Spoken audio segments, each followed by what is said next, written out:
हमारे पास इतने सारे रिसोर्स होने के बाद में भी हम कागज का इस्तेमाल कर रहे हैं। धिक्कार है हमारी टेक्नोलॉजी पर। क्या करें सर, हमारा पूरा सर्वर जा चुका है। एपिसोड के शुरुआत में ही हमें स्पाइक किसी बाउंटी को पकड़ता हुआ दिखाई देता है। फे ट्रेन के अंदर एक बाउंटी को पकड़ती है। जेट लिफ्ट से जाते हुए कुछ लोगों को कैप्चर कर लेता है। अंधेरे से निकलता हुआ हाथ दिखाई देता है जो चेस बोर्ड पर पीस रखता है। सीन स्विच होता है। बेबाब का लिविंग रूम दिखाई देता है। एडवर्ड बहुत आराम से बैठा हुआ है और चारों तरफ चहल पहल मच रही है। वहाँ किसी बाउंटी पर चर्चा चल रही है। Hey guys, welcome back. क्या हुआ जो तुम लोग बाउंटी के लिए गए थे? वो लोग आपस में बहुत ज्यादा चीचा चूचा सब एक साथ करते हैं जो बातें समझ में नहीं आती, लेकिन उनके कहने का सीधा सा मतलब ये था, जितने भी लोगों को उन्होंने पकड़ा उसमें उन्हें कोई जानकारी मिली और जिस बाउंटी के पीछे वो हैं अभी उससे वो कोसों दूर हैं। तो ठीक है, तुमने अपना सही काम किया। लिस्ट में जितने भी क्रिमिनल थे सबको तुमने पकड़ा था। क्या तुम्हें वहाँ से कोई लीड नहीं मिली? Come on guys. सब एक साथ अपने जेब में हाथ डालते हैं और उनको एक एक चेस की पीस मिली है उन लोगों से लीड के तौर पर। सीन स्विच होता है। हमें एक साइबर सिक्योरिटी का ऑफिस दिखाई देता है। हमारे पास इतने सारे रिसोर्स होने के बाद में भी हम कागज का इस्तेमाल कर रहे हैं। धिक्कार है हमारी टेक्नोलॉजी पर। क्या करें सर, हमारा पूरा सर्वर जा चुका है। किसी ने उसके साथ छेड़छाड़ की है। वो साले बाउंटी हंटर क्या कर रहे हैं, उसके ऊपर बाउंटी और ज्यादा बढ़ा दो।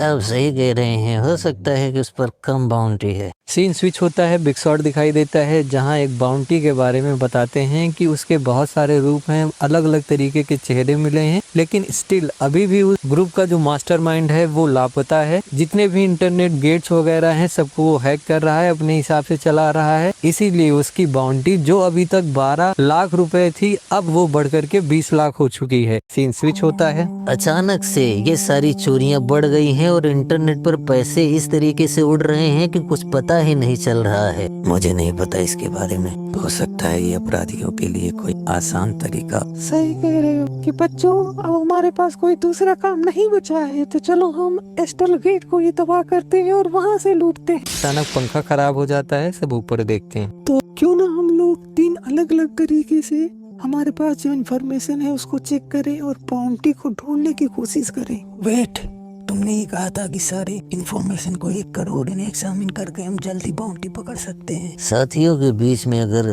कंपटीशन होगा तो ये हमारे काम के लिए अच्छा होगा। मैं भी तुम्हारी एक बात से सहमत हूँ।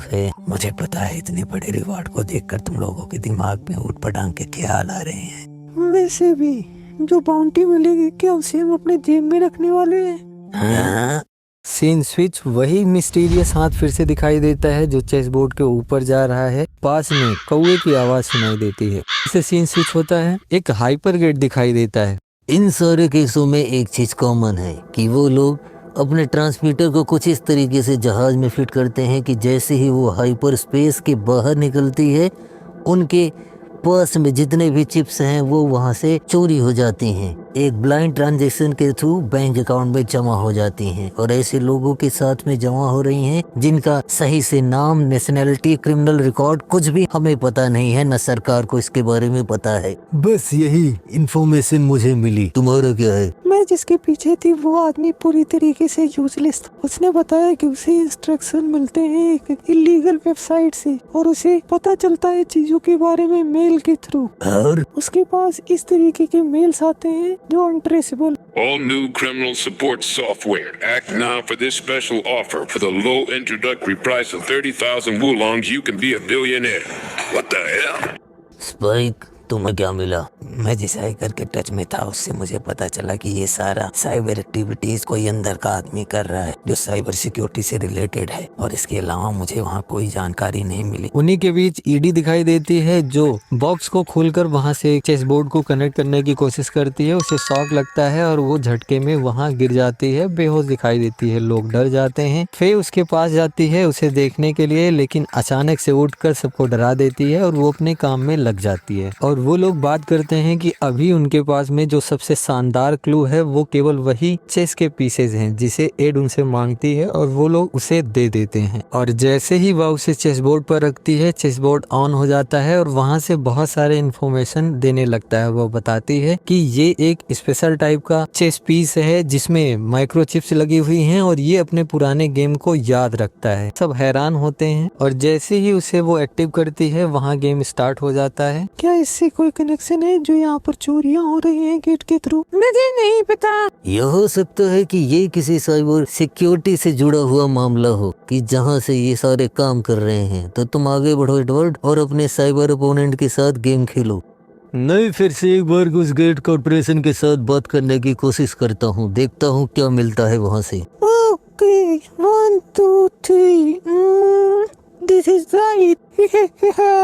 सीन स्विच होता है, हमें वो तोता दिखाई देता है और उसके साथ वो मिस्टीरियस आदमी के चेस बोर्ड पर भी वही चलने लगता है जो स्टार्ट से हमें दिखाया जा रहा था। साइबर हब दिखाया जाता है जहाँ जोनाथन जेड को देखकर शॉक हो जाता है। ए चेट, चाहे जितना कोशिश कर लो लेकिन तुम्हें इस बार भी खाली हाथ जाना होगा। जॉन, ये जितना दिख रहा है उससे ज्यादा हार्ड है, ध्यान रखना जेट। सीन स्विच होता है, वो लोग हेड के ऑफिस में होते हैं। इस बाउंड्री के बारे में जितने भी जानकारी है वो सब कुछ सार्वजनिक है, तुम्हें और हमसे क्या जानना है। तभी वो सिगरेट जला लेता है। तुम्हें पता है ना कि इस कमरे में सिगरेट नहीं पिया जाता। माफ कीजिएगा मुझे। वो अपनी सिगरेट वहीं बुझाकर छोड़ देता है। वैसे मेरा यहाँ आने का कोई खास मतलब नहीं था, न मेरे पास कोई दूसरा सवाल है। मैं यहाँ पर आपको कुछ दिखाने के लिए आया हूँ। वो चेस पीस उसे फेंक देता है। ये चोरियां जो हो रही हैं वो कोई गेम की तरीके से है और मुझे पता है कि इसके बारे में तुम्हें कुछ न कुछ जरूर पता है, इसीलिए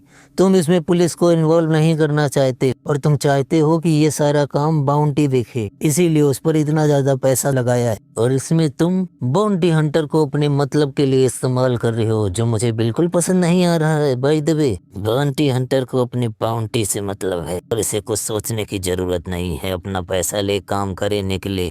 तुम ISSP के लिए काम करते थे या तुम बहुत बुद्धिमान आदमी हो, इससे मुझे कोई फर्क नहीं पड़ता। वैसे अब हमारे मेहमान के जाने का समय हो गया और ध्यान रहे कि ये बिल्डिंग से बाहर निकल जाए। वो लोग उसे बिल्डिंग के नीचे ड्रॉप करते हैं, लेकिन जैसे ही वो नीचे आ रहा होता है तभी पता चलता है कि उस सिगरेट में एक ट्रांसमीटर लगाया गया है जिससे उनकी बातें सुना जा सकता है और वो उनकी पूरी बातें सुनता है। उन्हें वहाँ से एक नाम मिलता है जिसका नाम हेक्स है। वही मे बी इस सारे इंटरनेट चोरी के पीछे का मास्टरमाइंड हो सकता है और ये बात जोनाथन चुपके से सुन रहा होता है। वो लोग बहुत ज्यादा डरे हैं क्योंकि अगर ये बात बाहर निकल जाएगी तो उनके लिए खतरा बन सकता है। सीन स्विच होता है, तभी वो वियर्ड आदमी हमें चेस खेलता हुआ दिखाई दे रहा है जो एडवर्ड के साथ चेस खेल रहा है। सीन स्विच होता है, फे और स्पाइक दोनों मिलकर उस चेस पीस को एग्जामिन कर रहे होते हैं। वहाँ उन्हें कुछ बहुत विशेष चीज नहीं मिलती है और वो लोग डिसाइड करते हैं कि हो सकता है कि ये जो चेस पीस है वही एक तरीके का कोडेड मैसेज है जो केवल वही लोग समझ सकते हैं। हमारे डेटाबेस से इससे कोई इंटरफेरेंस नहीं मिल रहा है। ईडी हंसता हुआ दिखाई देता है, आवाज करता है उसने चेस में कोई अच्छी मूव करी है। तभी जेट का कॉल आ जाता है और वह उसे बताता है कि मुझे पता चल चुका है इन सारी चोरियों के पीछे हेक्स का हाथ है और अब हमारे पास एक नाम है, चेस मास्टर हेक्स,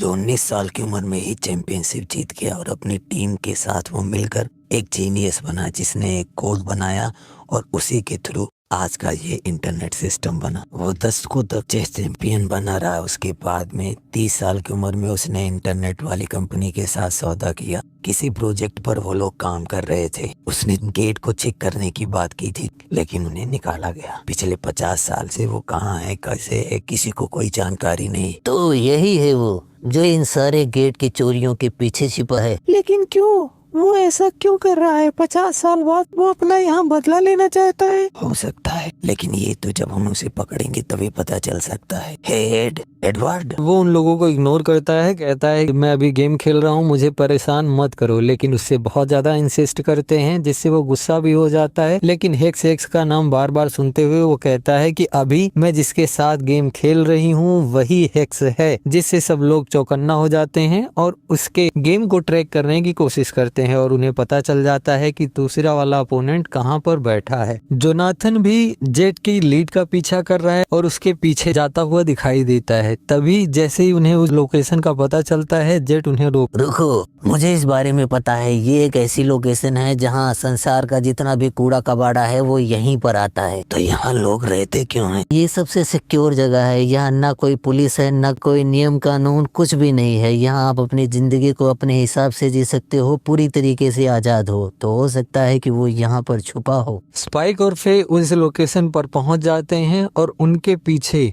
वहां जोनाथन भी पहुंच जाता है। जोनाथन जेड को बताता है कि मैं वहां पहुंच गया हूं, जिससे जेड भी बहुत परेशान होता है। स्टार्टिंग में जैसे ही वहां अंदर जाते हैं उन्हें कुछ नहीं दिखाई देता, लेकिन जैसे जैसे वो आगे जाते हैं उन्हें बहुत तरह तरह के जानवर दिखाई देते हैं, पौधे बहुत सारे दिखाई देते हैं, जिसे देखकर वो बहुत ज्यादा हैरान होते हैं कि ऐसी जगह पर ये सारी चीजें क्या कर रही हैं। जैसे और आगे जाते हैं उन्हें बहुत सारे जानवर और पंछी वगैरह दिखाई देते हैं और बहुत सारे इंसान भी दिखाई देते हैं जो बहुत ज्यादा नशा किए हुए हैं, अपने होश हवास में नहीं है। इन सब चीजों को वो क्रॉस करते हुए जैसे ही एक कमरे के गेट को तोड़ता है तो वो वियर्ड आदमी यानी हेक्स वहां बैठा हुआ दिखाई देता है और वो चेस खेल रहा है। वो उससे इंसिस्ट करते हैं अपने साथ चलने के लिए, लेकिन वो मना करता है कि मैं अभी नहीं जा सकता, मेरा गेम चल रहा है। इतने में वहां जोनाथन भी पहुंच जाता है और अपनी बंदूक दिखाता है और कहता है कि तुम सारे लोग यहाँ से हट जाओ, ये मेरी बाउंटी है और इसमें से मैं तुम्हें कुछ नहीं दूंगा, और अगर तुम मेरे साथ नहीं चलोगे तो इसे मार भी सकता हूँ। तभी वहाँ वो तीनों बुढ़े भी हमें दिखाई देते हैं जो अक्सर दिखाई देते थे। हंसी मजाक करते हैं। स्पाइक फे रिलैक्स करने की कोशिश करती है कि चलो कोई बात नहीं, इसे खेल लेने दो, इसकी उम्र भी ज्यादा हो चुकी है, तो इसके साथ जबरदस्ती नहीं करते हैं। लेकिन जोनाथन को ये बात समझ नहीं आती और वो वहाँ भारी बमबारूद से गोलीबारी करता है, जिससे वो तीनों बुढ़े बाहर उड़ते हुए दिखाई देते हैं। स्पाइक और फे भी वहाँ से निकल जाते हैं और उन्हें पता चल जाता है कि हेक्स का उन चोरियों से कोई लेना देना नहीं है। वो केवल उस कमी का फायदा उठाकर ऑनलाइन केवल गेम खेलना चाहता है और बाकी चोर उस कमी को यूज करके वहां से पैसा निकालने की कोशिश कर रहे हैं, जिससे वो उसे वहीं छोड़ने का डिसाइड करते हैं। और यहाँ जेट साइबर ऑफिस में जाता है और उसे बताता है कि हेक्स के पास में तुम्हारे सारे काले कारनामों के चिट्टे पिट्टे हैं और उसने मुझे सारी जानकारी दे दी है, अब तुम बिल्कुल नहीं बच सकते। जिससे वो लोग डर जाते हैं और उसे बहुत सारा पैसा ऑफर करते हैं कि ये सारी जानकारी वो प्रेस में ना दे। लेकिन जेट उनसे पैसे लेने के बजाय उनसे रिक्वेस्ट करता है कि तुम अपने ऑनलाइन का इस्तेमाल करके हम काउबॉय हंटर्स को परेशान करना बंद कर दे, जिस पर वो मान जाते हैं और वो वहां से चला आता है। सीन स्विच होता है, हमें अभी भी जोनाथन उसी बाउंटी के पीछे बैठा हुआ दिखाई देता है और वहां अंदर वो गेम खेल रहे हैं। 1 हफ्ता बीत चुका है और एडवर्ड भी यहाँ उसी के साथ गेम खेल रहा है, जिसे देखकर फे को बहुत वियर्ड लगता है और उससे पूछती है तुम फिर से गेम खेलना स्टार्ट कर दिया? तो वो बताती है कि ये वही पुराना गेम है जो मैंने स्टार्ट किया, अभी तक खत्म नहीं हुआ, लेकिन टाइम पास होता है। और हेक्स उसे चेकमेट दे देता है, जिससे वो रोती है। इसी के साथ आज का एपिसोड खत्म होता है। मिलते हैं कल नए एपिसोड के साथ, तब तक हमारे साथ बने रहिए। Bye bye, see you.